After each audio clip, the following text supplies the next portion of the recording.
اعوذ باللہ من الشیطان الرجیم بسم اللہ الرحمن الرحیم فقاتل فی سبیل اللہ لا تکلف الا نفسک وحرد المؤمنین عسى الله أن يكف بأس الذين كفروا واللہ اشد باسا واشد تنکیلا۔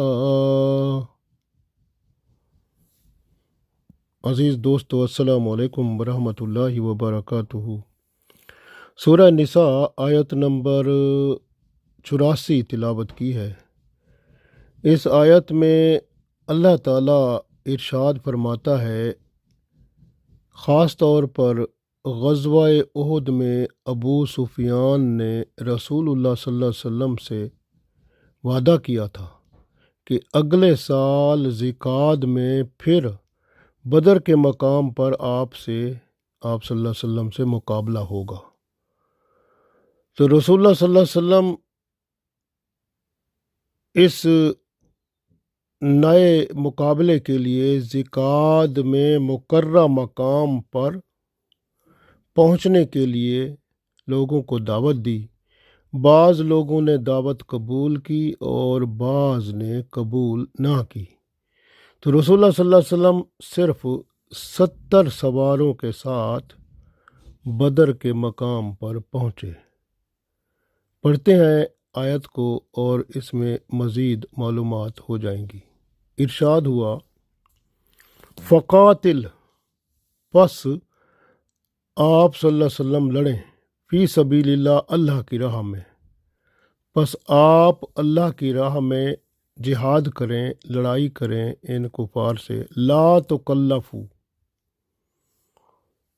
آپ ذمہ دار نہیں ہیں، الا نفس کا، مگر اپنے آپ کے، یعنی اپنے نفس کے ذمہ دار ہیں، اپنے ذمہ دار ہیں، اپنے سوا کسی کے ذمہ دار نہیں ہیں۔ تو اللہ کا حکم ہو گیا رسول اللہ صلی اللہ علیہ وآلہ وسلم کو کہ آپ لڑائی کریں، آپ اپنے ذمہ دار ہیں۔ وحرد المومنین، حرد کا مطلب ہوتا ہے رغبت دلانا، آمادہ کرنا، لوگوں کو جہاد کی طرف بلانا۔ وحرد المومنین، اور مومنوں کو، ایمان والوں کو بھی رغبت دلاؤ، آمادہ کرو جہاد کی طرف۔ عسى اللہ، ہو سکتا ہے اللہ، ان یا کفا، کہ اللہ روک دے، باسا، جنگ کو، اللہ زینہ کافرو، ان لوگوں کی جو کافر ہیں، یعنی ہو سکتا ہے اللہ تعالیٰ کافروں کو جنگ کرنے سے روک دے، یعنی وہ جنگ کرنے آئیں نہ۔ واللہ، اور اللہ تعالیٰ، اشد، اور اللہ تعالیٰ شدید ہے، باسن، جنگ میں، وہ اشد، اور شدید ہے، تنکیلا، یعنی سزا دینے میں۔ تو اللہ تعالیٰ بہت سخت ہے جنگ میں، جنگ کے معاملات میں، اور سزا دینے میں بھی بہت سخت ہے۔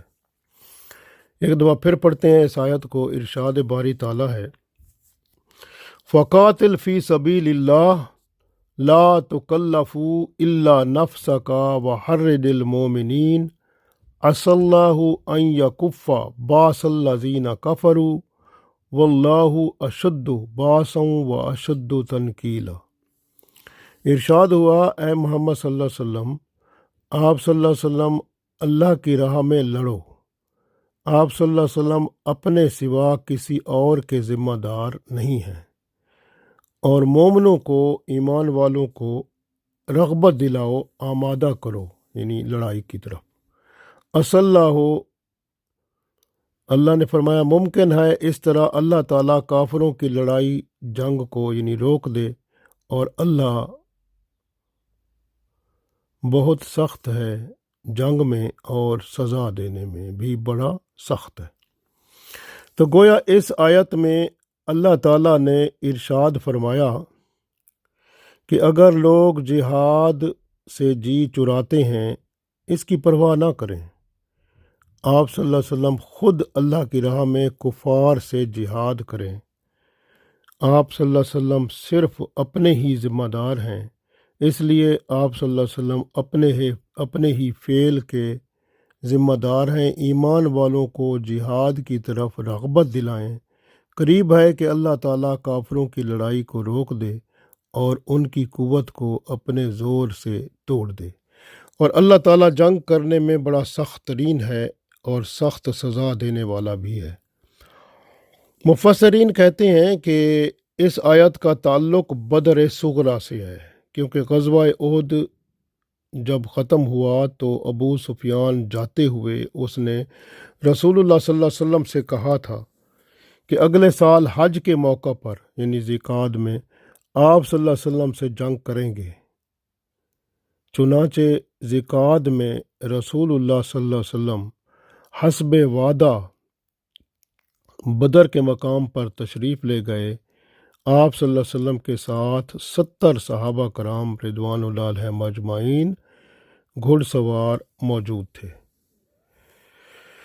اور آپ صلی اللہ علیہ وآلہ وسلم نے وہاں 3 روز قیام کیا۔ ابو سفیان نہ آیا اور وہ مرعوب ہو گیا، اس پر رعب پڑ گیا، کیونکہ اللہ نے ارشاد فرمایا کہ اصلہ ان یکفا باس الذین کفروا، ممکن ہے، ہو سکتا ہے اللہ تعالیٰ کافروں کو جنگ کرنے سے روک دے۔ تو اللہ تعالیٰ نے ابو سفیان میں رعب ڈال دیا اور وہ جنگ کرنے نہ آ سکا، تو کافروں کا جو خطرہ تھا وہ اللہ نے ٹال دیا۔ تو اس لیے اللہ تعالیٰ نے ارشاد فرمایا کہ ابو سفیان جو تھا اس کو اللہ نے اصلہ ان یکفا باس الذین کفروا، تو اللہ تعالیٰ نے اس کافروں کے لشکر کو، ابو سفیان کے لشکر کو روک دیا، ان سب میں رعب و دبدبا اسلام کا، اللہ کے حبیب صلی اللہ علیہ وسلم کا ڈال دیا۔ تو یہ اللہ کی شان ہے۔ اللہ نے فرمایا نا واللہ اشد باسن، کہ اللہ تعالیٰ جنگ کے معاملے میں بھی سخت ترین ہے، وہ اشد تنکیلا، اور سزا دینے میں بھی سخت ترین ہے۔ تو اس موقع پر بعض مسلمانوں نے جب رسول اللہ صلی اللہ علیہ وسلم لوگوں کو بلا رہے تھے تو بعض مسلمان جو کہ منافق نہیں تھے، مسلمان ایمان والے تھے، انہوں نے بھی معذوریاں پیش کی۔ تو رسول اللہ صلی اللہ علیہ وسلم نے فرمایا اگر کوئی میرا ساتھ نہیں دے گا تو میں خود اکیلا تلوار لے کر چلا جاؤں گا، اللہ میری مدد فرمائے گا۔ اللہ تعالیٰ نے کفار کے زور کو توڑ دیا اور جنگ کرنے وہ نہ آ سکے۔ پھر اللہ کا کرنا ایسا ہوا کہ ایسا رعب ان پر جاری ہوا، مکہ بھی پھر فتح ہوا اور کفار کی طاقت ہر سمت سے ٹوٹ گئی۔ رسول اللہ صلی اللہ علیہ وآلہ وسلم کو جب حکم ہوا کہ خود جہاد کرنے کو نکلیں، دوسروں کو ترغیب دیں جہاد کی طرف، اگر وہ نہ آئیں تو آپ صلی اللہ علیہ وسلم خود ضرور جہاد کو نکلیں، تو یہ حوصلہ دیا جا رہا ہے۔ آج بھی اگر سپہ سالار جو اسلام کا ہوتا ہے، اگر اس کے ساتھ فوج کم بھی ہو اور وہ اللہ کی راہ میں نکل جائے جہاد کرنے کے لیے، تو اللہ کی مدد اس کے ساتھ ضرور آ جاتی ہے۔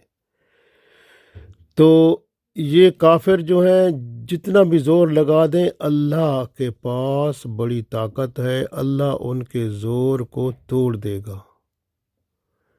تو جہاد جو ہے وہ اسلامی سلطنت کا ایک عظیم ستون ہے۔ اللہ جہاد کرنے والوں کی مدد کرتا ہے، کیونکہ اللہ نے فرمایا واللہ اشد باسن، اللہ تعالیٰ جنگ کرنے میں بھی بہت سخت ہے۔ جب اللہ کے نیک لوگ، اللہ کے فرما بردار جنگ کرتے ہیں تو اللہ ان کے ساتھ شامل ہو جاتا ہے، اللہ اپنے فرشتوں کی فوج بھیج دیتا ہے، ان کو اللہ تعالیٰ فتح و نصرت عطا فرماتا ہے۔